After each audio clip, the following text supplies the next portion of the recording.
আসসালামু আলাইকুম দর্শক, আমি Ishak Hossain back with another video. আশা করি যে যেখানে আছেন অনেক ভালো আছেন, সুস্থ আছেন।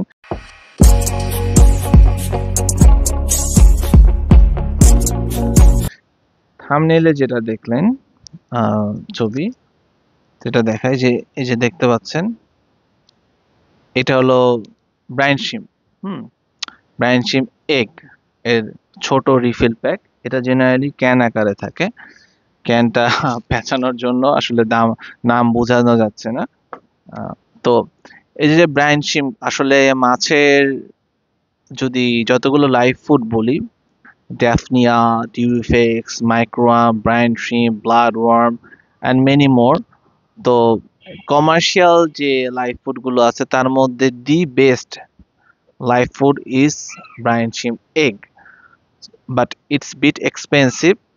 বাট যেটা বিষয়, ব্রাইন শ্রিম্প এগটা হলো খুবই কমার্শিয়ালাইজড এবং রেডিমেড ফুড কাইন্ড অফ।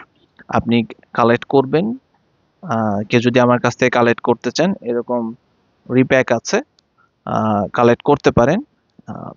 প্রাইসটা সেটা আমার সাথে যোগাযোগ করলে জানতে পারবেন। এই ধরনের রিপ্যাক থাকবে। তো যেটা বিষয় যে এই রিপ্যাক, যেটা বিষয় যে এই ব্রাইন শিমগুলো যেগুলো, এই ধরনের ব্রাইন শিম, ব্রাইন শিম এইটা মোটামুটি প্রোটিন পার্সেন্টেজ কনসিস্ট করে অ্যারাউন্ড 60+। তো এটা আপনারা অনেকেই জানেন যে লবণ, পানি এবং এয়ার পাম্প দিয়ে হ্যাচ করতে হয়। আমি দেখাবো এয়ার পাম্প ছাড়াও কিভাবে হ্যাচ করে, বাট ওইটাতে একটু ফার্টিলিটি রেট বা হ্যাচ রেটটা তুলনামূলক কম হওয়ার সম্ভাবনাটা বেশি। সেজন্য ওইভাবে আমি সাজেস্ট করি না। বাট কারোর যদি ওরকম সিচুয়েশন না থাকে, সেক্ষেত্রে তারা অল্টারনেটিভ করতে পারেন। এবং ব্রাইন শিম্পের ক্ষেত্রে লবণ, যেটা মোটা লবণ ইউজ করবেন, দ্যাট মিনস আয়োডিন ছাড়া গরুকে যে লবণটা খাওয়ায় সেই লবণটা ইউজ করবেন।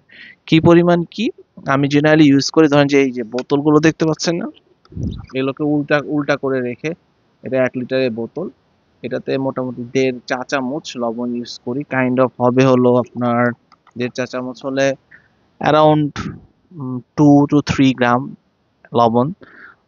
আর ইয়ার পাম্প ইউজ করে, আর পরিমাণ মতো ব্রাইন শিম যেটা, সেগুলো ইউজ করি। তো এই যে যে ব্রাইন শিম, এগুলো প্রিজার্ভেশন রাখার, মানে সংরক্ষণ করার কিন্তু একটা ওয়ে আছে। এখন অনেকে আস্ক করেন যে ভাইয়া, এই যে এটার মেয়াদ কত, বা খাওয়াবো কিভাবে, বা কতদিন পর্যন্ত এটা সংরক্ষণ করা যায়। ব্রাইন শিম যেটা যে এটা বায়ুরোধক, দ্যাট মিন্স বাতাস যেন না লাগে, তারপরে আলো যেন না পড়ে। এখন বলতেই পারেন যে ভাই আপনার এখানে আলো পড়তেছে, আমি সাময়িক সময়ের জন্য জাস্ট দেখানোর জন্য আপনাদেরকে করতেছি। এইটা জেনারেলি একটা কৌটার মধ্যে বা সিলিং কোনো জারের মধ্যে রেখে আপনি পরিমাণ মতো ইউজ করবেন। এবং এইটা জেনারেলি হলো যে সংরক্ষণ করবেন হলো তাপমাত্রা এরকম কম থাকে। ফ্রিজে করলে তো খুবই ভালো, ডিপ ফ্রিজ না হলেও হবে, নর্মাল ফ্রিজে 4 ডিগ্রি সেলসিয়াসে সংরক্ষণ করবেন। বাতাস যতটা পারবেন কম, মানে ইউজ করার সময় বাতাসটা যেন প্রবেশ কম করে। যে কন্টেইনারে রাখবেন সেটা এয়ার টাইট হতে হবে। আপনি যতক্ষণ ইউজ করবেন তারপর আবার লাগায় রাখবেন। এতে এটা আপনি অনেক দিন ইউজ করবেন। এই ব্রাইন শিম মোটামুটি মিনিমাম 1 বছর, আপনি 1 থেকে 1.5 বছর ইউজ করা যায় যদি প্রপার ওয়েতে আপনি সংরক্ষণ করেন। এখন ব্রাইন শিম্পের উপকারিতা কি সেগুলো বলতেছে, অনেকেই জানেন, তারপরেও এটা বলার উদ্দেশ্য যে অনেকে জানেন না, সেজন্য তাদের জন্য। তো ব্রাইন শিম্প এটা যেহেতু একদম ছোট মাছ এর খাবার, দ্যাট মিন্স যে মাছগুলো ডিম পারে তাদের ক্ষেত্রে তাদের পোনাগুলো অনেক ছোট হয়ে থাকে। আর সেক্ষেত্রে সেই মাছগুলো ব্রাইন শিম্পের যে পোকা, দ্যাট মিনস এখান থেকে ডিম থেকে ছোট ছোট পোকা বেরোবে, সেগুলো খাবার হিসেবে কাজ করে। কারণ অনেকের বিভিন্ন জায়গায় লাইভ ফুড অ্যাভেলেবল না, তারা এটা নিজেদের কাছে রেখে সেই সাময়িক অবস্থায়, ছোট অবস্থায় মাছগুলোকে খাওয়াতে পারে। তবে আগে একটা জিনিস বলছি, যে ব্রাইন শিম পরিমাণ মতো ইউজ করবেন, অল্প অল্প দিবেন, কিন্তু ঘন ঘন দিবেন।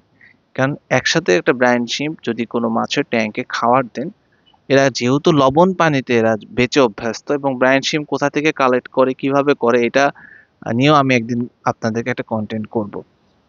তো আহ, এই যে ব্রাইন শিম গুলো, এরা যেহেতু লবণ পানিতে থেকে অভ্যস্ত, তো এদেরকে আপনি, যেহেতু মাছ আমাদের এগুলো স্বাদু পানি বা মিঠা পানির মাছ, আহ, বেশিক্ষণ এরা বেঁচে থাকবে না, 2 থেকে আড়াই ঘন্টা বেঁচে থাকবে। সেজন্য যেটা করুন, পরিমাণে অল্প দিবেন, যেন মাছরা খেয়ে 1-2 ঘন্টার মধ্যে শেষ করতে পারে। কারণ বেশি পরিমাণে দিলে মাছগুলো খেয়ে যখন ব্রাইন শিম্প থেকে যাবে ট্যাঙ্কে, এগুলো মারা গেলে পচে যাবে, এবং পচে গেলে পানিতে অ্যামোনিয়া তৈরি হবে, একদম পানির সাথে মিশে যাবে, গলে যাবে। তো অ্যামোনিয়া তৈরি হবে, তখন একটা প্রবলেম ক্রিয়েট হবে, তখন পোনা মরা শুরু করবে। অনেক ক্ষেত্রে অনেকেই, বিশেষ করে অনেকে আমার ভিডিও থেকে বেটা ব্রিডিং শিখেছেন বা তারা ট্রাই করেন, তো এই ভুলটা করেন। সো খাবার ঘন ঘন দিবেন, খুবই অল্প অল্প দিবেন, দিনে 2 বার বা 3 বার বাচ্চা মাছকে খাবেন। এখন যেটা বিষয় যে এরা কি গাপ্পি মাছকে খাওয়ানো যাবে না বা অটো ব্রিডের যে কোনো মাছকে খাওয়ানো যাবে, যেহেতু এটা তুলনামূলক কমার্শিয়ালি এবং বিট এক্সপেন্সিভ, সো এটার ফলাফল ভালো পাবেন, কিন্তু আপনাকে বুঝে শুনে খাওয়াতে হবে। যে মাছগুলোকে না খাওয়ালেই না, আপনি বড় বড় মাছকে গোল্ডফিশ, কই কার্প, কমেট খেয়ে এগুলো খাওয়ায় লাভ নাই, তাদের পেটও ভরবে না। সো ভিউয়ার্স, মোটামুটি ব্রাইন শিম্প নেই তো মোটামুটি একটা ধারণা দিলাম। If you want to collect brine shrimp from me or anywhere else, এতটুকু অ্যাসিওর হবেন যে এগুলোর কিভাবে তারা সংরক্ষণ করেছে। কারণ অনেক জায়গায় দিবেন খোলা অবস্থাতে ক্যান থেকে ঢেলে দিবে, বা অনেক জায়গায় দেখবেন যে এরা প্রপার ওয়েতে সংরক্ষণ করা হবে না, হয়নি। আপনি নিবেন, দিয়ে আপনার কাছে হ্যাচ না হলে তখন একটা আহ, সমস্যার সম্মুখীন হবেন। সো এইটা চেক করে নেবেন, সেটা আমার কাছ থেকে নিতে পারেন বা অন্য যে কোনো জায়গা থেকে নিলে, ইটস আপ টু ইউ।